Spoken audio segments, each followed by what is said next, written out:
গতকালকে তারা বাজেট দিয়েছেন, সেই বাজেটে আমি আপনি যে কোনো বিরাট বড় ব্যবসায়ী ব্যবসা করে ন্যায়সঙ্গতভাবে যত টাকাই আয় করেন, 40 লক্ষ টাকার বেশি আয় করলে তাকে 30% ট্যাক্স দিতে হবে।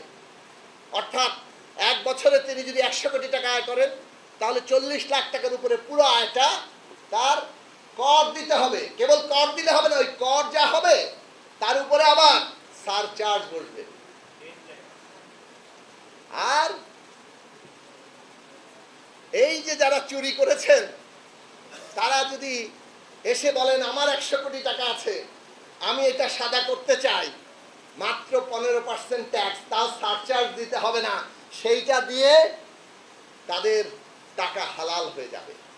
তাহলে বৈধ আয় করলে 30% ট্যাক্স এবং সারচার্জ, আর অবৈধ আয় করে আপনি তা হাজির করলেই 15% দিয়ে তা সব বৈধ হয়ে যাবে। এই রকম কোন দেশের নাম শুনেছেন? এই রকম কোন বাজেট দেখেছেন?